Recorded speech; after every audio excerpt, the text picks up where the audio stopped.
जय भारत, कैसे हो आप लोग। लास्ट वाली क्लास में हमने फंक्शंस के टाइप्स देख लिया था, one one function, many one function, into, onto, bijective, ये वाले टाइप्स। आज देख लेते हैं हम लोग नंबर ऑफ फंक्शंस कितने बन सकते हैं ए से लेकर बी के बीच में, और नंबर ऑफ रिलेशंस कितने बन सकते हैं ए से लेकर बी के बीच में। ओके, तो नंबर ऑफ रिलेशंस अपने को कितने आ सकते हैं देखने के लिए सबसे पहले क्या करना पड़ेगा, इन दोनों के बीच में कार्टेशियन प्रोडक्ट निकालना पड़ेगा। कार्टेशियन प्रोडक्ट का मतलब समझ में आता है कि ये का जो एलिमेंट्स कितने पॉसिबल ऑर्डर पेयर बना सकते हैं हम लोग बी के एलिमेंट के साथ, बस ये होता है पॉसिबल ऑर्डर पेयर का जो सेट होता है उसको क्या बोलते हैं हम लोग, कार्टेशियन प्रोडक्ट बोलते हैं। जैसे कि वन जो है ए के साथ लिंक बना सकता है, वन जो है बी के साथ लिंक बना सकता है। तो ये वन के साथ से दो एलिमेंट्स बढ़ गए, 2, ए 2, बी, ये दो एलिमेंट्स हो गए बी 2 के हिसाब से, 3, ए एंड लास्ट में 3, बी, ये होगा किसके हिसाब से, 3 के हिसाब से। तो ये हो गया कार्टेशियन प्रोडक्ट। अब ये कार्टेशियन प्रोडक्ट का कोई भी अगर सबसेट ले लिया मैंने, इसका कोई भी अगर सबसेट ले लिया तो ये सबसेट को क्या बोलते हैं हम लोग, एक रिलेशन बोलते हैं। सबसेट को क्या बोलेंगे, हम बोलेंगे इसका रिलेशन। इसका मतलब ये हुआ कि इसके कितने सबसेट बना सकते हैं हम लोग, उतने हमारे रिलेशंस बनना चाहिए। तो किसी भी एक सेट के कितने सबसेट हो सकते हैं बराबर क्या, जैसे कि मान लेता हूँ कोई P नाम का एक सेट है जिसके अंदर कितने एलिमेंट्स है, मान लेता हूँ एक एस्ट्रिक है, एक हैश है और एट द रेट है। इसका मतलब अब ये P के कितने सबसेट पॉसिबल है वो देखना है। तो सबसेट कितने बनेंगे वो अगर निकालना है तो इसमें कुछ भी नहीं आएगा, एक सेट हो गया, या फिर एक एक एलिमेंट आ जाएंगे, मतलब एक बार एस्ट्रिक आ जाएगा, एक बार ये आएगा और एक बार एट द रेट आएगा बराबर कि एलिमेंट्स ले रहा हूँ मैं, तो ये सेट रोटेशन में लिख लेता हूँ मैं, एक एक एलिमेंट्स के हो गए। अब दो दो एलिमेंट्स मतलब कैसे, एस्ट्रिक एक बार आएगा और हैश एक बार आएगा, ऐसे एस्ट्रिक के साथ कौन आएगा, एस्ट्रिक के साथ आ जाएगा एट द रेट ये वाला, या फिर अब लास्ट एक ऑप्शन बच गया कौन सा, हैश के साथ एट द रेट आ जाए, मतलब दोनों के इतने पॉसिबल ऑर्डर पेयर बनेंगे। या फिर लास्ट में क्या होगा कि तीनों के तीनों एलिमेंट्स आ जाएंगे, एट द रेट, एस्ट्रिक और हैश, बराबर है क्या। तो कितने हो गए देख लो ये टोटल सेट्स, 1 2 3 4 5 6 7 8 टोटल 8 हो गए। ये 8 आए कैसे, उसके लिए हम लोग मैथमेटिकली देख लेते हैं। तो ये जो एलिमेंट है वो एलिमेंट जो है वो सबसेट में आ सकता है या फिर नहीं आ सकता।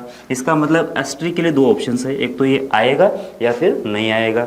सिमिलरली ये जो हैश है उसके लिए भी कैसे होगा, एक तो ये एलिमेंट इस सबसेट में आ सकता है या फिर नहीं आ सकता, इसका मतलब इसके लिए भी दो ऑप्शंस है। सिमिलरली ये जो एट द रेट है उसके लिए भी दो ऑप्शंस, कैसे, ये आ सकता है या फिर नहीं आ सकता, मतलब ये आ सकता है एंड ये नहीं आ सकता, इसके दो ऑप्शंस। अब इसके साथ ये एलिमेंट आने का और नहीं आने का, और ये हैश आने का ना आने का कोई मतलब इंडिपेंडेंट बात है, लेकिन ये दोनों के ऊपर भी अपने को एक ऑपरेशन लगाना पड़ेगा, इसके साथ साथ इसके ऊपर भी ऑपरेशन लगाना पड़ेगा, इसके साथ साथ इसके बीच में भी ऑपरेशन लगाना पड़ेगा। तीनों को इसमें कंडीशन है, इसका मतलब तीनों का मल्टीप्लिकेशन करना पड़ेगा। 2 × 2 कितना हो जाएगा, 2⁴, और ये कितना हो जाएगा, 8 हो जाएगा। बस ये इतने नंबर ऑफ क्या बनेंगे, रिलेशंस बन सकते हैं, इस मतलब सबसेट बन सकते हैं, बराबर है क्या। ये क्या बन गए, इसके P के सबसेट्स बन गए। मतलब क्या होना चाहिए, मतलब ये होगा कि 2 number of elements in P, बस ये होते हैं इसके सबसेट्स, बराबर है क्या। ओके, अब आ जाते हैं हम लोग यहाँ पे। तो अब इसमें नंबर ऑफ अगर रिलेशन मुझे चाहिए थे, नंबर ऑफ अगर रिलेशंस अगर चाहिए थे, तो हमने क्या बोला कि ये जो A क्रॉस B है उसका जो हर एक सबसेट होगा वो क्या होगा, हमारा ये रिलेशन होगा, बराबर क्या। तो इसका मतलब इसमें सबसेट में कितने एलिमेंट्स आना चाहिए, 2 कितना आना चाहिए, ये क्रॉस बी के अंदर जितने एलिमेंट्स है उतना इसका पावर हो जाएगा, क्योंकि नंबर ऑफ इसका जो 2 कितना हो जाएगा, 3 मतलब क्या, ये नंबर ऑफ P मतलब जिसके ऊपर हम लोग सबसेट अप्लाई करने वाले हैं उसके अंदर कितने एलिमेंट्स थे वो लेना पड़ेगा। और यहाँ पे किसके ऊपर अप्लाई कर रहे हैं हम लोग, number of A cross B के ऊपर अप्लाई कर रहे हैं। तो इसका मतलब इसमें कितने नंबर ऑफ एलिमेंट्स है देख लो, तो number of A cross B कितना है देख लो, तो ये हो गया यहाँ पे 1, ये 2, ये 3, ये 4, 5 और 6, मतलब कितने टोटल एलिमेंट 6 है। अब ये 6 आ कैसे रहा है वो भी हम लोग देख लेते हैं। अब देख लो 6 आने के लिए 1 के साथ कितने एलिमेंट्स आ गए, 1 2, 2 के साथ भी 2 एलिमेंट आ गए, 3 के साथ भी 2 एलिमेंट आ गए। इसका मतलब ये हुआ कि इसके हर एक एलिमेंट के लिए 2 ऑप्शंस आने वाले हैं, इसके हर एक एलिमेंट्स के लिए 2 ऑप्शन आने वाले हैं। क्यों 2 ऑप्शंस आएंगे? क्योंकि 1 के साथ एक तो ये आएगा या फिर बी आएगा, 2 ऑप्शन हो गए। 2 के साथ एक तो ये आएगा एक तो बी आएगा, 2 ऑप्शन हो गए। 3 के हिसाब से एक तो ये आएगा या बी आएगा। इसका मतलब 1 के लिए 2, 2 के लिए 2 और 3 के लिए 2। इसका मतलब इसमें 3 एलिमेंट्स के लिए 2 ऑप्शन है। इसका मतलब कितना आना चाहिए? इस 3 एलिमेंट के लिए 2 ऑप्शंस थे, तो इसका मल्टीप्लाई करो तो 2 × 3 कितना हो जाएगा? 6 हो जाएगा। ठीक है, अब यहाँ पे एक और अगर ऑप्शन बढ़ा देते हैं हम लोग, 4 ले लेते हैं, तो यहाँ पे आएगा 4 के लिए भी 2 ऑप्शन आएगा, तो ये 4 × 2 8 इतने ऑप्शन आ जाना चाहिए था। इसका मतलब नंबर ऑफ ये क्रॉस बी के अंदर कितने एलिमेंट्स रहेंगे? उसमें अंदर एलिमेंट रहेंगे number of A into number of B, इतने एलिमेंट्स इसके अंदर रहेंगे। बात समझ में आ रही है आपको? ओके, इसके बाद यहाँ पे ए क्रॉस बी के अंदर कितने एलिमेंट्स होना चाहिए? वो तो 6 है, तो इसका पावर हो जाएगा 6, 2 का पावर 6, मतलब कितना आ जाएगा? 32 जो रिलेशंस है वो बन सकते हैं ए एंड बी के बीच में। बराबर है क्या? 32 ना, 2 का पावर 6 सही है। ओके, तो ये की फॉर्मूला क्या बन गया? फिर 2 का power number of A into number of B, ये बन जाएंगे, इतने रिलेशंस बन जाएंगे, इतने होंगे ये relations between A and B, between A and B. ठीक है, अब बात आती है, इतने तो रिलेशन बन गए, तो अब इतने रिलेशन बनने के बाद इसमें से कौन से जो रिलेशंस है वो हमारे फंक्शंस होंगे, कौन से रिलेशन जो होंगे हमारे फंक्शंस होंगे, वो अपने को डिसाइड करना है। क्योंकि रिलेशन में क्या होगा?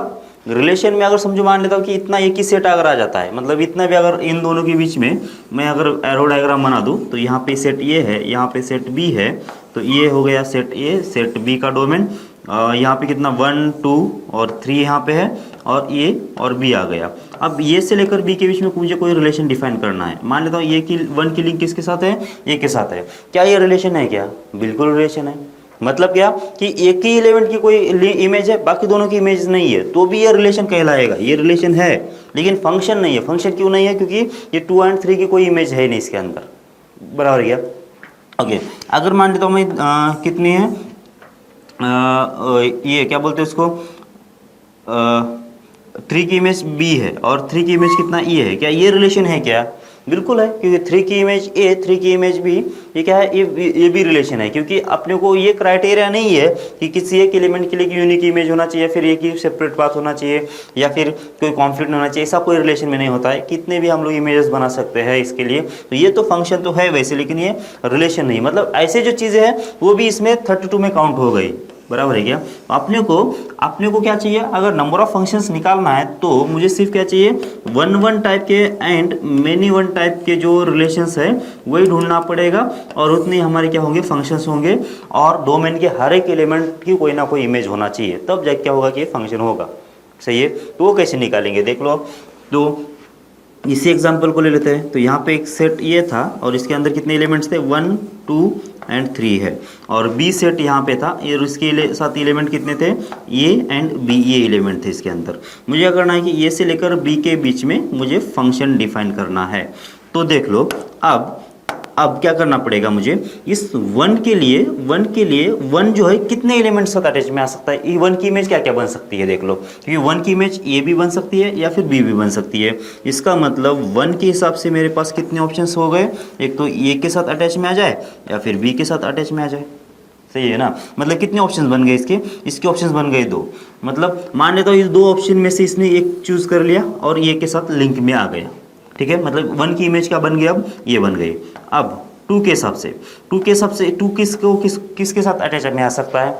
अब 2 जो है वो ए के साथ भी आ सकता है या फिर बी के साथ भी आ सकता है फिर से, क्योंकि ये 2 अगर ए के साथ भी अगर लग गया तो ये 2 की तो यूनिक इमेज ही बन गई ना, कोई कॉन्फ्लिक्ट तो नहीं है यहाँ पे। मतलब 2 भी जो होगा वो ए के साथ और बी के साथ, दोनों के साथ भी अटैच में अभी भी आ सकता है। मान लेता हूँ 2 ने भी किसको सेलेक्ट कर लिया? ए को सेलेक्ट कर लिया, इसको ही सेलेक्ट कर लिया, तो भी तो फंक्शन है ही ना, ये मेनी 1 टाइप का फंक्शन बन गया ना। लेकिन इसने पार्टिसिपेशन में ए और बी दोनों को भी कंसिडर कर लिया। सही है ना? ओके, अब क्या होगा? अब तीसरा, मतलब क्यों 3 जो है, 3 के लिए कौन कौन ऑप्शन में है? 3 के लिए फिर से ये भी, क्योंकि ये भले इन दोनों के बीच में लिंक लग गया है तो भी ये 3 के लिए भी अवेलेबल रहेगा, क्योंकि जब इसके साथ इसकी लिंक लगेगी तो इनको कोई दिक्कत नहीं वैसे, या फिर ये को भी कोई दिक्कत नहीं, क्योंकि मेनी टू वन जो है वो रिलेशन जो है वो फंक्शन कहलाता है। तो इसका मतलब 3 के लिए भी ये ऑप्शन अभी भी खुला है और बी भी ऑप्शन खुला है। इसका मतलब इसके लिए भी कितने हो गए, 2 ऑप्शन हो गए। अब देख लो इसके 2 ऑप्शंस, इसके 2 ऑप्शंस एंड इसके 2 ऑप्शंस, बराबर क्या, तो कितने हो गए टोटल, ये 2 इंटू 2 इंटू 2 मतलब हो गया 2 का पावर कितना 3, तो इसका मतलब 2 का पावर 3 अगर हो गया तो टोटल फंक्शन कितना बनना चाहिए, 8 बनना चाहिए। समझ में आती बात आपको, 2 का पावर कितना हो गया, 3 हो गया। ओके, किसी किसी को क्या लगता है कि अगर समझो इसके लिए 1 के लिए अगर ऑप्शन हमने बनाया है तो ऐसे ए के लिए भी ऑप्शन बना सकते हैं ना, ये सेट है, ये 1 2 3 और बी के लिए कितना है, ये हो गया ये और बी। क्या बोल रहा हूँ समझ में आ रहा है आप लोगों को, जैसे हमने ये 1 2 3 के लिए ऑप्शन बनाया था ना, वैसे बी के सेट के लिए भी ऑप्शन बना सकते हैं क्या, देख लो। तो ये बी के लिए ऑप्शन बनाने के लिए ये के साथ कौन कौन अटैच में आ सकता है, एक तो 1 आ सकता है या 2 आ सकता है या फिर 3 आ सकता है। इसका मतलब ये के साथ कितने एलिमेंट्स अटैच में आ गए, 1 2 एंड 3, तीनों में से कोई भी एक एलिमेंट अटैच में आ सकता है। मान लेता हूँ कौन सा आ गया, ये 1 आ गया, ऐसा मान लेता हूँ। अब बी के लिए कितने एलिमेंट्स पॉसिबल है, अब बी के लिए कौन से एलिमेंट, मतलब बी किसके साथ अटैच में आ सकता है, 1 के साथ आ सकता है क्या, ये बिल्कुल नहीं आएगा। क्यों नहीं आएगा, क्योंकि जब यहाँ पे हमने लिंक लगा दिया इसका मतलब क्या हो गया कि 1 के लिए तो कॉन्फ्लिक्ट हो गया ना, ए के साथ पास जाना है बी के पास जाना है, तो उसके लिए तो कोई मतलब यूनिक पाथ नहीं है। इसका मतलब ये जो है बी के लिए 1 का रास्ता तो क्लोज है ही, वैसे दूसरा कौन सा रास्ता है उसके लिए, फिर 2 एंड 3 का है, तो 2 एंड 3 का इसके पास रास्ता अवेलेबल है। तो इसका मतलब क्या हो गया कि इसके 3 एलिमेंट और इसके 2 एलिमेंट मतलब टोटल कितने हो गए, 3 इंटू 2 6 होंगे, ये फंक्शंस बन जाएंगे, इतने फंक्शंस बन जाएंगे। लेकिन इसमें क्या दिक्कत है, समझ में आ रही है आपको, अगर समझो मान लेता हूँ बी, अब ये अगर समझो कौन सा एक फंक्शन है, इन दोनों के बीच में ये भी तो फंक्शन पॉसिबल था ना, क्योंकि जो पहली बार क्या हो रहा है कि ये के साथ जो 1 के बजाय ये किसके साथ अटैच में अगर आ गया, ये 2 के हिसाब से अगर अटैच में आ गया तो 1 जो है 1 खुला रहेगा किसके लिए, बी के लिए, लेकिन 1 तो हमने ऑलरेडी निकाल दिया है उसमें से, बराबर क्या। किस लोगों को ऐसा डाउट आएगा कि मतलब चलो मान लेते हैं कि सर ये कौन सा भी एक एलिमेंट निकाल देते हैं, जो भी हमने एक के साथ जो एलिमेंट ले लिया था वो एलिमेंट को निकाल दिया, उसका हम लोग गिनती नहीं रखेंगे। फिर भी अगर ऐसा भी अगर सोच रहे हो तो इसमें मेनी वन टाइप के फंक्शन कभी पॉसिबल होंगे ही नहीं, मेनी वन टाइप के फंक्शन कभी भी पॉसिबल नहीं, क्योंकि इसके हिसाब से अगर समझ मानता हूँ ये लिंक अगर बन गई तो बी के लिए 2 एंड 3 ये 2 ही ऑप्शन अवेलेबल है, बराबर क्या। इसका मतलब ये कभी भी अवेलेबल नहीं रहेगा 2 एंड 3 के लिए। इसका मतलब इस साइड से सपोज करना ये पॉसिबल नहीं है, मतलब इस साइड से हम लोग इसका फंक्शन डिफाइन नहीं करेंगे, ये पॉसिबल नहीं होता, मतलब टोटल फंक्शन काउंट नहीं होंगे और पूरे कंडीशंस भी नहीं आएंगे। तो इसके लिए मुझे करना पड़ेगा, इधर से जाना पड़ेगा, डोमेन टू कोडोमेन जाना पड़ेगा और हर एक डोमेन के एलिमेंट्स के लिए कितने ऑप्शन है वो देखना पड़ेगा, तब जाके ये बराबर आ जाएगा आंसर। तो कितना आएगा 2 का पावर 3। अब 2 का पावर 3 आ रहा है कैसे वो देख लो, ये जो 2 है वो 2 क्या है, ये एंड बीज है, ये एंड बी है ना, ये 2 मतलब क्या आ रहा है, ये जो कितने ऑप्शन है ये आ रहा है, ये ऑप्शन कहाँ से निकल रहे हैं अपने, ये number of elements in B के हिसाब से आ रहे हैं, बराबर है क्या, क्योंकि नंबर ऑफ बी के एलिमेंट्स कितने हैं, 2 है, इसलिए 2 आ रहा है ना। यहाँ पे अगर एक और सी होता तो इसके लिए ए बी सी, इसके लिए भी ए बी सी और इसके लिए भी ए बी सी, ऐसे 3 ऑप्शन बन जाते हैं। इसमें अगर एक डी और होता तो ए बी सी डी अगर 4 एलिमेंट होते तो 1 किसके साथ अटैच में आ सकता था, ए बी सी डी मतलब 4 एलिमेंट के साथ आ जाता। इसका मतलब ये जो 2 नीचे आ रहा है वो क्या है, एक्चुअली ये number of elements in B है, बराबर है क्या। तो इसका मतलब नंबर ऑफ अगर फंक्शंस निकालना है मुझे, नंबर ऑफ फंक्शंस अगर निकाल देना है तो मैं सीधा क्या करूँगा, ये जो 2 है वो क्या है, वैसे एक्चुअली ये है number of elements in B है, बराबर है क्या। तो बी के जितने एलिमेंट्स है वो बेस में आ गया। ऊपर इसका पावर क्या है देख लो, पावर जो 3 है, 3 मतलब क्या है, ये एलिमेंट, एक ये एलिमेंट और एक ये एलिमेंट है, तीनों ये जो 3 एलिमेंट है इसकी वजह से यहाँ पे 3 आ गया, बराबर ना। अगर मैंने इसमें एक और एलिमेंट ऐड कर लेता तो 4 अगर ऐड कर लेता तो एक और 4 के लिए भी एक केस आ जाती, इसका नंबर ऑफ एलिमेंट कितने बन जाती, 4 बन जाते, पावर कितना बन जाता, 4 बन जाता उस वाले केस में। इसका मतलब ये हुआ कि जो 3 आया ये कहाँ से आया, ये आया number of elements in A से, बराबर है। तो इसका मतलब number of functions from A to B कितना आना चाहिए, नंबर ऑफ बी का पावर नंबर ऑफ ए बनना चाहिए। समझ में आ रहा कि आप लोगों देख लो, ठीक है। तो क्या होगा फिर ये वैसे नंबर ऑफ बी क्या है, ये है कोडोमेन, ये है codomain, number of elements in codomain. और इसका पावर क्या बन जाएगा, डोमेन बन जाएगा, क्योंकि नंबर ऑफ ए क्या है, ये डोमेन के एलिमेंट्स है। तो मुझे ये से लेकर बी के बीच में ये नंबर ऑफ ए एलिमेंट्स मालूम है, नंबर ऑफ बी एलिमेंट्स मालूम है, तो नंबर ऑफ फंक्शंस कितने बनेंगे, तो कोडोमेन के एलिमेंट्स का पावर डोमेन का एलिमेंट बन जाएगा। तो अगर मैं ऐसा मान लेता हूँ कि नंबर ऑफ एलिमेंट जो है, number of elements in A ये कितना है, वो तो n के बराबर है, and number of elements in B, number of elements in B ये कितने हैं, वो अगर m के बराबर है, और मुझे पहली बार क्या निकालना है, नंबर ऑफ रिलेशंस निकालना है, नंबर ऑफ रिलेशंस निकाल देना है, ये टू बी, ये टू बी, ये टू बी कितना होगा बोलो, तो ये हो जाएगा 2 का पावर, इन दोनों का प्रोडक्ट करना पड़ेगा, number of A into number of B, मतलब m इंटू एन हो गया। अब दूसरी बात, नंबर ऑफ फंक्शन चाहिए मुझे, number of functions from A to B. अगर मुझे ए टू बी के बीच में कितने फंक्शंस है अगर ये चाहिए, तो क्या करना पड़ेगा, कोडोमेन के एलिमेंट्स मतलब ये, मतलब कैसा रिलेशन है ये टू बी ऐसा रिलेशन है, बराबर है क्या। तो इसका मतलब ये होगा कोडोमेन, ये होगा डोमेन, तो कोडोमेन के एलिमेंट्स नीचे आ जाएंगे और डोमेन के एलिमेंट जो है ऊपर आ जाएंगे, तो m का पावर n हो जाना चाहिए, ठीक है। अब लास्ट में हम लोग क्या करेंगे, नंबर ऑफ रिलेशंस चाहिए मुझे, नंबर ऑफ रिलेशंस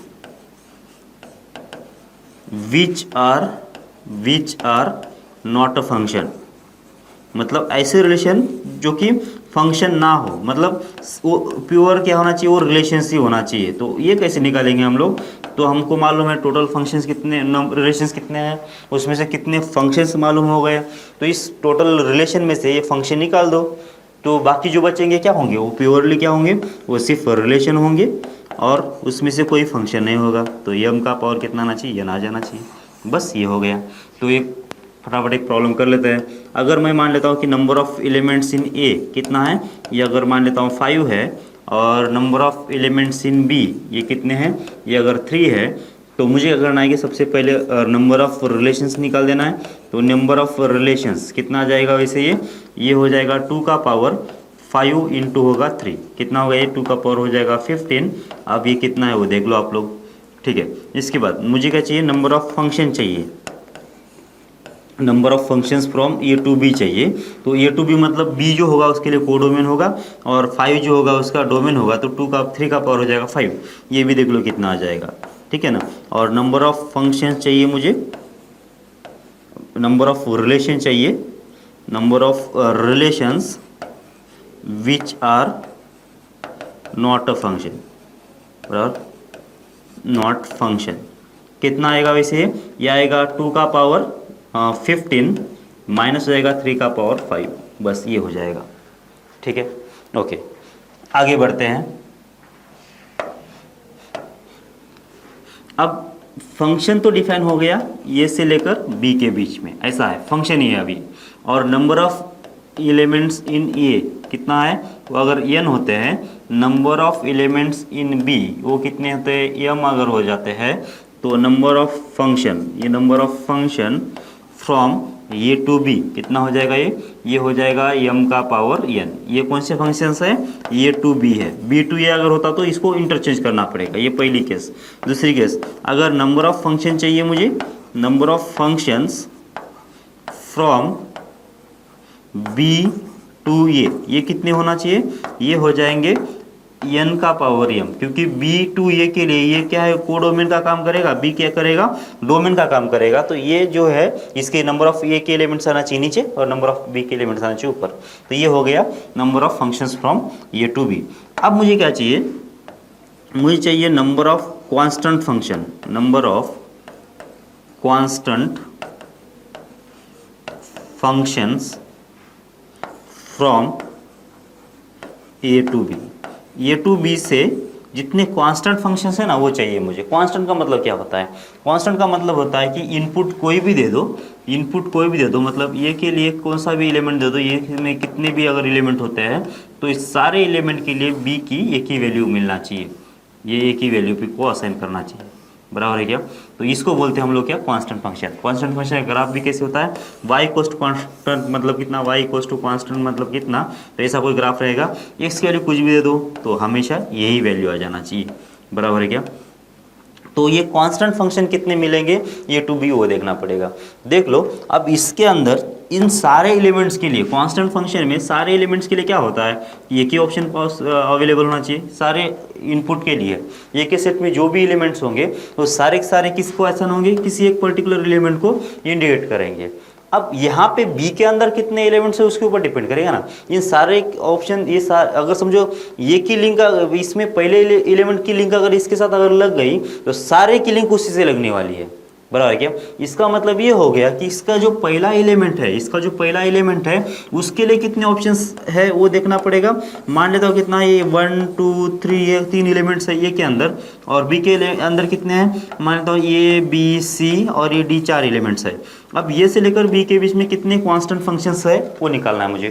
तो मैं क्या करूँगा, अब पहले एलिमेंट जो होगा इसका पहला एलिमेंट कौन सा है, 1 है। 1 के लिए कितने ऑप्शंस है पॉसिबल है वो देख लेता हूँ मैं। 1 के लिए कितने ऑप्शंस है, वो ए के साथ भी अटैच में आ सकता है, बी के साथ भी आ सकता है, सी के साथ में भी आ सकता है और डी के साथ में भी आ सकता है। मतलब 1 के लिए मेरे पास 4 ऑप्शंस है।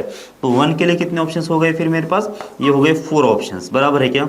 अब मान लेता हूँ 1 जो है वो बी के साथ अटैच में आ गया। अब 2 के लिए कितने ऑप्शंस बचेंगे, अब 2 के लिए ऑप्शंस कितने बचेंगे। अगर मुझे कांस्टेंट फंक्शन करना है, कांस्टेंट फंक्शन अगर करना है तो हर एक की वैल्यू क्या आना चाहिए। 1 ने तो चूज कर लिया बी को, अब 2 को उसकी तो कोई मर्जी चलेगी नहीं, इसको तो क्या करना पड़ेगा कि 2 बी को ही आप क्या करना पड़ेगा, सेलेक्ट करना पड़ेगा। इसका मतलब ये 2 के लिए कितने ऑप्शंस बन गए मेरे पास, 1 ही बन गया ना, बाकी तो ये सी डी कोई काम के नहीं है इस बी 2 के लिए। फिर से अब 3 के लिए क्या होगा, 3 के लिए क्या होगा, 3 के लिए कितने ऑप्शंस पॉसिबल है। अब कांस्टेंट फंक्शन बनाना है, इन दोनों ने तो चूज कर लिया अपना अपना, तो इसके लिए भी क्या कांस्टेंट अगर बनाना है तो सब जिस तरफ जा रहे हैं उसको भी, ये 3 को भी उसी तरफ जाना पड़ेगा। इसका मतलब ये 3 को तो कोई सेलेक्ट करने का कोई अधिकार है नहीं, वैसे जो पहले सेलेक्ट हो चुके हैं उनके साथ ही इसको अटैच में आना पड़ेगा, तब जाके फंक्शन जो होगा कांस्टेंट होगा। इसका मतलब 4 × 1 × 1 कितना हो गया, ये हो गया नंबर ऑफ फंक्शंस कितने हो गए, 4 हो गए। इसका मतलब क्या होगा, इसका मतलब ये होगा कि जो सेट ये का जो पहला एलिमेंट है उसके पास चॉइस करने का ऑप्शन है, वो कहीं से भी किसी को भी सेलेक्ट कर सकता है। इसके जितने भी एलिमेंट्स हैं उसमें से वो सेलेक्ट कर सकता है। जो इसने सेलेक्ट किया ना, बाकी जो लोग हैं वो चुपचाप उनको फॉलो करने वाले, मतलब उसके लिए सिर्फ एक ही ऑप्शन रहेगा कांस्टेंट फंक्शन में। इसका मतलब टोटल फंक्शंस कितने बनेंगे, 4 बनेंगे। ये 4 आ रहा है वहां से देख लो, तो 4 जो आ रहा है, जो पहला एलिमेंट है उसके कितने पॉसिबिलिटीज है वो दिख रहा है बी के अंदर। इसमें अंदर 4 एलिमेंट थे इसलिए 4 बन गए। तो वैसे अगर मुझे कांस्टेंट फंक्शन चाहिए फ्रॉम ए टू बी, अगर ए टू बी, तो इसका मतलब ये का कोई भी पहला एलिमेंट बी के एलिमेंट में से चूज करेगा, बराबर क्या। तो बी के कितने एलिमेंट्स हैं, बी के एलिमेंट शायद एम के बराबर है, बराबर ना, एम के बराबर। इसका मतलब इसका हर एक एलिमेंट एम के किसी एक एलिमेंट के साथ, एम में से किसी एक एलिमेंट के साथ लिंक में आ सकते हैं। तो इसका मतलब क्या हो गया कि number of constant function from A to B कितना होना चाहिए, टोटल हो जाएंगे एम। कि एम कैसे आ रहा है, समझ में आ रहा है क्या, एम कैसे आ रहा है समझ में आ रहा है, क्योंकि ये का हर एक कोई भी एक एलिमेंट ले लो, एम में से कोई भी एक एलिमेंट साथ अटैच में आ गया। अब बाकी सारे जो एलिमेंट्स है ये के उसी एलिमेंट को असाइन होंगे, बाकी अगर दूसरे को अगर असाइन होते तो ये कांस्टेंट फंक्शन बनेगा ही नहीं। तो इसका मतलब कितना हो गया कि number of constant function from A to B कितने हो गए, वो हो गए एम। अब आ जाता है सबसे इंपॉर्टेंट पार्ट, अब मुझे चाहिए नंबर ऑफ फंक्शंस, अब चाहिए मुझे number of functions from A to B which are injective. Injective समझ में आता है आप लोगों को क्या होता है, इंजेक्टिव का मतलब होता है 1-1 टाइप का फंक्शन। तो 1-1 टाइप की कितने फंक्शंस है ए से लेकर बी के बीच में, वो मुझे बताना है। तो सबसे पहले ये सेट के अंदर कितने एलिमेंट्स थे हमने ले लिया था, 1 2 और 3। बी सेट के अंदर कितने एलिमेंट ले लिया, मान लेता हूँ यहाँ पे ले लिया ए और बी, सी और ये डी। ओके, अब देख लेते हैं नंबर ऑफ फंक्शन चाहिए मुझे ए से लेकर बी के बीच में, और जो कि क्या होना चाहिए, वो होना चाहिए 1-1 टाइप का फंक्शन। बराबर। अपना परमुटेशन कॉम्बिनेशन नहीं हुआ है, अगर ये हो जाता ना तो और भी इजी पड़ जाता आप लोगों को इसे। तो ए से लेकर बी के बीच में मुझे क्या लगाना है, मुझे लगाना है लिंक, और जो कि होना चाहिए सेपरेट लिंक होना चाहिए, सही है ना। ओके, सबसे पहले ए के एलिमेंट्स कितने हैं 3, बी के एलिमेंट्स कितने हैं 4। इसका मतलब साफ साफ ये जाहिर है कि इसके 3 एलिमेंट्स बी के 3 एलिमेंट्स साथ अटैच में आ सकते हैं, बराबर क्या। अब बी के कौन से 3 एलिमेंट्स है वो अपने को मालूम नहीं है, लेकिन ये मालूम है कि इसके 3 एलिमेंट्स अगर है तो बी के भी 3 एलिमेंट्स होना चाहिए, तब जाके उसमें 1 1 का करस्पॉन्डेंस आएगा। तो इसका मतलब ये हुआ कि मुझे सबसे पहले क्या करना पड़ेगा, इस बी सेट में से वो कौन से 3 नंबर है वो पहले निकालना पड़ेगा, कौन से 3 नंबर है वो निकालना पड़ेगा, बराबर ना। तो निकाल लेते हैं फिर। तो कैसे निकालते हैं, मेरे पास टोटल 4 नंबर्स है, बराबर क्या, टोटल 4 नंबर्स है, ए बी सी डी, ये 4 नंबर्स है। उसमें से मुझे कितने नंबर निकालना पड़ेगा, तो वो 3 नंबर निकालना पड़ेगा, बराबर है क्या। तो सिलेक्शन करना पड़ेगा फिर।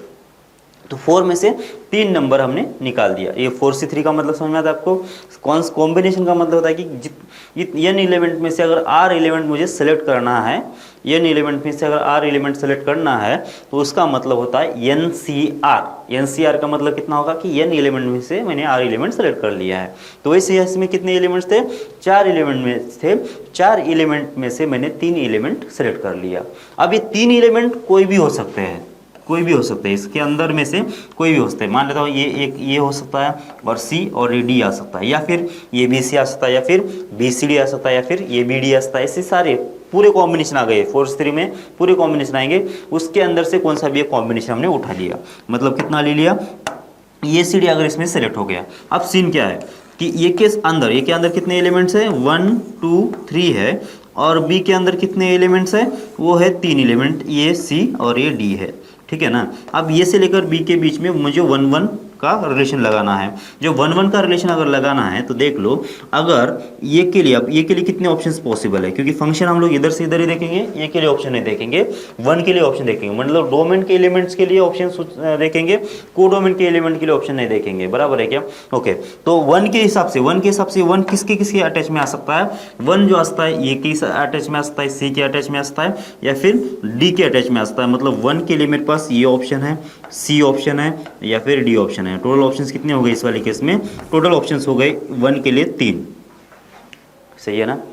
ठीक है, मान लेता हूँ ये 3 एलिमेंट में से कौन सा भी एक जो इसने पाथ चूज कर लिया, मान लेता हूँ एक को चूज कर लिया, क्योंकि 3 ऑप्शंस थे ना, तो तीनों में से किसी को भी एक को चूज कर लिया उसने, लेकिन कंसिडर तो तीनों को ही कर लिया। पाथ तो उसने एक ही चूज कर लिया, लेकिन कंसिडर किसको किया, तीनों को भी कर लिया। जैसे मान लेते हैं यहाँ पे ना, ये CD के मतलब यहाँ पे 3 लिख दिया, मतलब कितना है कि इसने सबको कंसिडर कर लिया है और एक ही पाथ को उसने चूज कर लिया। इसके बाद अब मुझे चाहिए 2 के लिए कितने ऑप्शंस पॉसिबल है। अब जबकि 1 ने एक को अपने पास रख लिया, अब 1 1 फंक्शन चाहिए, तो 2 जो है ये के साथ अगर अटैच में आ गए तो 1 1 तो बनेगा नहीं है। तो इसका मतलब क्या करना पड़ेगा मुझे, 2 के लिए जो अभी बाकी जो अवेलेबल ऑप्शंस है ना उसी में से देखना पड़ेगा। तो बाकी अवेलेबल ऑप्शंस कितने हैं 2 के लिए, 2। इसका मतलब कितना आना चाहिए, एक तो आएगा ये सी के साथ अटैच में, एक तो आएगा डी के साथ अटैच में। इसका मतलब इसके पॉसिबल ऑप्शंस कितने बन गए, सिर्फ 2। और मान लेते हैं 2 ने किसको सेलेक्ट कर लिया, ये डी को सेलेक्ट कर लिया, बराबर है क्या। तो डी को सेलेक्ट कर लिया है, तो इसका मतलब 2 लिंक चले गए। अब रह गया कितना, अब 3 की बात कर लेते हैं। 3 की बात कितना करेंगे, इसके लिए कितने ऑप्शंस पॉसिबल है, ये तो 1 के साथ चला गया, डी तो 2 के साथ चला गया, अब बच गया सी, और रो के इधर कौन बच गया 3। इसका मतलब बस अब इसके लिए सी एक ही ऑप्शन बच गया, और इसके लिए कितने बन गए ऑप्शन, टोटल 1 बच गए। तो इसका मतलब 3 × 2 × 1, तो इसके कितने होंगे 3 × 2 × 1, इतने नंबर ऑफ फंक्शंस बन जाएंगे 1 1 ये से लेकर बी के बीच में, बराबर है क्या। और ये 3 × 2 × 1 को क्या कैसे लिखते हैं हम लोग, ये होता है 3 फैक्टोरियल। फैक्टोरियल का मतलब क्या होता है, अगर n फैक्टोरियल अगर होता है तो उसका मतलब 1 से लेकर n तक के जितने भी नंबर से सबका प्रोडक्ट कर दो। तो यहाँ पे 3 × 2 × 1 मतलब क्या आएगा, 3 फैक्टोरियल आएगा। तो इतने फंक्शन बन गए 1 1 किसके बीच में, इस सेट के बीच में। लेकिन ये सेट आया कहाँ से है, ये आया इसके हिसाब से, यहाँ से ये आया, ये यहाँ से यहाँ तक लाने के लिए अपने क्या करना पड़ेगा, ये ऑपरेशन लगाना पड़ेगा। 3 एलिमेंट सेलेक्ट करना था मुझे बी के, मतलब टोटल फंक्शंस कितने हो गए 4C3 × 3 फैक्टोरियल। तो टोटल फंक्शन हो जाएंगे 4C3 × हो जाएगा 3 फैक्टोरियल, बराबर है क्या। तो मतलब क्या हो गया, ये सबसे पहले तो मैंने ये जो सेट था उसको ऐसे वाले फॉर्मेट में कन्वर्ट कर लिया। ऐसा करने के लिए वो कितना होना चाहिए, 4c3 बार ऐसा कर सकता हूँ, मतलब 4c3 टाइम्स मैं ये ऐसे दो, इसमें तीन तीन एलिमेंट ले सकता हूँ। तो तीन तीन एलिमेंट लेने के बाद इसमें 1 1 फंक्शन बनने के चांसेस कितने हैं, 3 फैक्टोरियल है।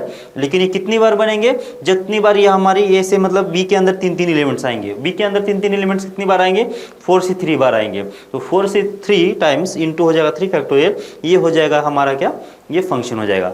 सबसे पहले तो देख लो अभी नंबर ऑफ फंक्शंस कितने, नंबर ऑफ एलिमेंट्स इन ये कितने थे, ये n थे। Number of function elements in b कितने थे, वो m थे।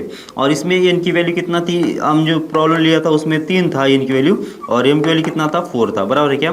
तो इसका मतलब इसके हिसाब से मैं अगर इसको फॉर्मुलेट कर दूं तो 4c3 का मतलब कितना हो गया, ये हो जाएगा mc3, बराबर है क्या, mc है ना, क्योंकि m एलिमेंट में से मुझे n एलिमेंट सेलेक्ट करना है, तो mcn हो गया। इसके बाद क्या होगा, तो यहाँ पे जो 3 है उसी का फैक्टोरियल यहाँ पे लिखा है, मतलब n का ही फैक्टोरियल यहाँ पे आना चाहिए। तो ये हो गया नंबर ऑफ 1 1 फंक्शंस। तो m में से n एलिमेंट निकाल दो और उसका n का फैक्टोरियल ले लो। मतलब क्या, तो इसमें जितने एलिमेंट्स है ये के अंदर उतने एलिमेंट चाहिए मुझे b के अंदर से, बराबर है क्या। मतलब अगर इसमें 10 एलिमेंट्स है तो b के भी 10 एलिमेंट होना चाहिए, तब जाके सबका एक एक की लिंक लगेगी। तो इसका मतलब b के अंदर जितने एलिमेंट्स है उसमें से ये के अंदर जितने एलिमेंट्स है वो सेलेक्ट करो, उतने एलिमेंट सेलेक्ट कर लो, बराबर है क्या। तो इसका मतलब नंबर ऑफ 1 1 फंक्शन जो आएगा, number of elements in B, इसमें से मुझे कितना निकालना पड़ेगा, number of elements in B में से मुझे निकालना पड़ेगा number of elements in A. मतलब ए के अंदर जितने एलिमेंट्स है उतने एलिमेंट चाहिए मुझे बी के अंदर से, वो पहले निकाल दो। फिर बाद में क्या होगा कि नंबर ऑफ एलिमेंट्स ए का ये क्या होगा, फैक्टोरियल हो जाएगा, बराबर है क्या। तो अगर मुझे इसमें लिख देना तो ये हो जाएगा mcn इंटू हो जाएगा n फैक्टोरियल, ये होगा 1 1 फंक्शन का फॉर्मूला, बराबर है क्या। तो दोबारा यहाँ पे तो total 1 1 function, number of 1 1 function बराबर कितना हो जाएंगे, ये हो जाएगा mcn इंटू होगा n फैक्टोरियल। ओके, अब बात आ जाती है ये कब एग्जिस्ट होता है, कब एग्जिस्ट नहीं होता है। ठीक है, अब देख लो यहाँ पे मान लेता हूँ यहाँ पे कितने एलिमेंट्स हैं, यहाँ पे ये बी सेट के अंदर कितने 4 एलिमेंट्स है, और ये सेट के अंदर कितने हैं, ये सेट के अंदर अगर मानता हूँ यहाँ पे 4 एक है और 5 एक है। ओके, 5 एलिमेंट्स है। अब देख लो मुश्किल से मुश्किल क्या होगा, 1 की लिंक ए के साथ लग जाएगी, 2 की लिंक बी के साथ लग जाएगी, 3 की लिंक सी के साथ लग जाएगी, और 4 की लिंक डी के साथ लगेगी। अब यहाँ पे 5 एक एलिमेंट ऐसा बच गया जो कि इसका तो लिंक लगाना ही पड़ेगा अपने को, क्योंकि इसमें तो ऐसा खुला तो छोड़ नहीं सकते हम लोग, तो इसकी तो लिंक लगाना पड़ेगा। और यहाँ पे तो एलिमेंट तो खत्म हो गए। अब जब इसकी लिंक लगाना है तो ये जो एग्जिस्टिंग एलिमेंट्स है ये भी सी डी जिसकी प्री इमेजेस ऑलरेडी अवेलेबल है, तो उसी से इसकी लिंक लगाना पड़ेगा, किसी एक को देना पड़ेगा। एक तो ये को दे दो, या फिर बी के साथ लगा दो, या फिर सी के साथ लगा दो, या फिर डी के साथ लगा दो। अगर मैं किसी के साथ भी अगर लगा देता हूँ तो इसका जो टाइप है वो बन जाएगा मेनी 1 1 1 तो बचेगा नहीं। इसका मतलब ये हुआ कि 1 1 टाइप के फंक्शन एग्जिस्ट होने के लिए होना क्या चाहिए, number of elements in B, इस बी के अंदर जितने एलिमेंट्स है, और number of set elements in set ये इन दोनों के बीच में एक रिलेशन आएगा। क्या रिलेशन आएगा, अगर ये इक्वल हो जाए या फिर बी के एलिमेंट्स क्या होना चाहिए, ज़्यादा होना चाहिए, बराबर है क्या। अगर बी के एलिमेंट ज़्यादा होते हैं नंबर ऑफ ए के एलिमेंट से, या फिर इक्वल होते हैं, तब जाके 1 1 फंक्शन एग्जिस्ट करेगा। अगर ये के एलिमेंट ज़्यादा हो गए बी से, तो इसका मतलब ये होगा कि जो जितने ज़्यादा एलिमेंट्स हैं उनको किसी ना किसी जो एग्जिस्टिंग प्री इमेजेस जिसकी इमेजेस है उसी के साथ लिंक लगाना पड़ेगा। उस टाइम पे ये मेनी 1 ही होगा, ठीक है ना। तो number of be greater than और इक्वल नंबर ऑफ ए ऐसा होगा। तो मैं ऐसा कर लेता हूँ, 2 पार्ट में इसको डिवाइड कर लेता हूँ। अगर कितना होगा, m की वैल्यू ग्रेटर देन n होगी तो नंबर ऑफ फंक्शंस कितने बनेंगे, ये बन जाएगी m ज़्यादा है तो ज़्यादा एलिमेंट में से n एलिमेंट निकाल दो, इनटू हो जाए कितना n फैक्टोरियल, ये होगा m की वैल्यू ज़्यादा अगर होती है तो, ठीक है। अब दूसरी बात, जब m की वैल्यू n के बराबर होती है, मतलब क्या कि number of elements in set A और number of elements in set B दोनों अगर इक्वल है, तब जाके उस वाली किस में सीधा कितना होगा, ये n फैक्टोरियल लिखो या लिखो कितना m फैक्टोरियल लिखो, दोनों तो सेम ही है, तो एक तो ये लिख लो या फिर ये ले लो, कोई फर्क नहीं पड़ेगा। और लास्ट वाले केस में जब m जो होगा लेस देन n होगा, तो इस वाले केस में कोई भी जो फंक्शन है वो क्या नहीं है, 1 1 नहीं है। इसका मतलब इस वाले केस में कितना आएगा, 0 जो फंक्शंस है बन जाएंगे m लेस देन n आता है तो, ठीक है। तो ये 3 केस में अपने को ये बताना पड़ेगा। ये 3 केस लिखने की जरूरत तो है ही नहीं, वैसे ये तीनों केस इसमें कवर ही हो गया है। कैसे कवर होगा देख लो, जब m की वैल्यू ज़्यादा होती है n से तो MCN कोई ना कोई वैल्यूड होगा, मतलब ज़्यादा चीज़ों में से कम चीज़ें निकाल सकते हैं हम लोग। मतलब क्या कि 10 चीज़ें हैं, 10 कोई ऑब्जेक्ट है, उसमें से 4 ऑब्जेक्ट निकाल देना है, ये वैलिड रीजन है ना। 10 में से 4 को सेलेक्ट करना है, ये बराबर है, ये मतलब पॉसिबल है ये। लेकिन अगर मैं ऐसा बोलूँ कि 4 में से मुझे 10 एलिमेंट निकाल देना है, 4 में से 10 एलिमेंट निकाल देना है, ये पॉसिबल ही नहीं है। इसका आंसर कितना आएगा? इसका आंसर कुछ भी नहीं आएगा, 0 ही होगा। बराबर है क्या? कि 4 एलिमेंट में से 10 एलिमेंट कैसे निकाल सकते हैं हम लोग? निकाल ही नहीं सकते। मतलब कितने नंबर ऑफ ऑप्शंस कितने बनेंगे? 0 बन जाएंगे। तो इसका मतलब जब ये 4 से 10 होगा, मतलब ये m की वैल्यू 4 होगी और n की वैल्यू अगर 10 होगी तो m लेस देन n हो गया ना, m greater than m less than n हो गया। तो इसका मतलब m लेस देन अगर n होगा तो इस वाले केस में इसका आंसर 0 इसलिए बोल रहे हैं हम लोग क्योंकि इसके टोटल ऑप्शंस कितने बनेंगे? 0 बनेंगे। तो अगर ये 0 होगा तो 0 इंटू समथिंग तो 0 होगा। सही है क्या? तो इसका मतलब ये MCN जो कब एग्जिस्ट करेगा?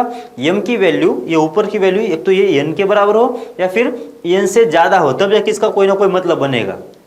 अगर m की वैल्यू क्या है कि कम है और n की वैल्यू अगर ज़्यादा है तो कम वैल्यू में से ज़्यादा वैल्यू सेलेक्ट कर ही नहीं सकते और उसके जो नंबर ऑफ तरीके वो कितने होंगे? 0 हो जाएंगे। बराबर है क्या? इसका मतलब अगर मैं इसको भी अगर याद रखता हूँ तो भी चल जाएगा। ये इतना 3 केस में याद रखने की जरूरत नहीं है। क्यों याद रखने की जरूरत नहीं है? अब देख लो, इसका तो मतलब समझ में आया। MCN अगर n की वैल्यू ज़्यादा होती है m से तो ये तो 0 ही बन जाएगा, 0 इंटू समथिंग तो 0 हो जाएगा। तो लास्ट वाली केस तो बराबर है, इसमें भी कोई दिक्कत नहीं है। ज़्यादा एलिमेंट में से कम एलिमेंट सेलेक्ट कर लो और उसको जितने कम एलिमेंट से उसका फैक्टोरियल मतलब अंदर से अंदर अरेंज कर दो, तो ये भी बराबर चल रहा है। n फैक्टोरियल कैसे आ रहा है समझ में आ रहा है? तो अगर मुझे m और n दोनों इक्वल है तो MCN या फिर इसका देख लो ना, अगर ये दोनों भी ऊपर और नीचे दोनों के दोनों सेम अगर होते हैं तो 4 एलिमेंट में से 4 के 4 सेलेक्ट करना है तो कितने पॉसिबल तरीके हैं? एक ही बनेगा ना। ये 4 एलिमेंट में से 4 एलिमेंट कितनी बार सेलेक्ट कर सकता हूँ? 4 को 4 सेलेक्ट करना है तो एक ही ऑप्शन बन गया। सही है ना? तो इसका मतलब इसका तो आंसर 1 ही बन जाएगा। ये 1 बन गया तो इसका मतलब आंसर क्या बच गया? n factorial. तो वही तो लिखा है हमने यहाँ पे। ठीक है, तो ये होते हैं 1-1 फंक्शंस। अब चाहिए मुझे क्या? अब मुझे चाहिए number of many one functions, number of many to one function. अच्छा, इसको तो हम लोग ऐसा लिख रहे थे ना, मेनी वन फंक्शन। ठीक है, तो ये कैसे बनेंगे मुझे क्या मालूम है? तो अगर मुझे number of many one function अगर चाहिए तो मैं क्या करूँगा? टोटल फंक्शन मुझे मालूम होंगे, टोटल फंक्शन में से नंबर ऑफ 1-1 फंक्शन मैं निकाल दूंगा, तो जो बचेगा वो क्या होगा? मेनी वन होगा ना। तो इसका मतलब कितना होगा? टोटल फंक्शन किसके बीच में? ए से लेकर बी के बीच में। तो ये के एलिमेंट्स हमने कितना लिया? नंबर ऑफ ए एलिमेंट्स कितना बोला था हमने? ये बोला था हमने n, और नंबर ऑफ बी एलिमेंट्स कितने बोला था हमने? m। तो टोटल फंक्शंस कितने बनेंगे? टोटल फंक्शन बनेंगे m का पावर n, मतलब को डोमेन का एलिमेंट नीचे और डोमेन के एलिमेंट्स आगे, m का पावर n होगा। अब number of 1-1 function, number of 1-1 function कैसे बनेंगे? m एलिमेंट में से n एलिमेंट निकाल दो और n एलिमेंट्स का फैक्टोरियल ले लो। तो बस इस टाइप के इतने जो फंक्शन होंगे वो हो जाएंगे मेनी वन फंक्शन। सही है, ओके। अब number of into functions, number of into functions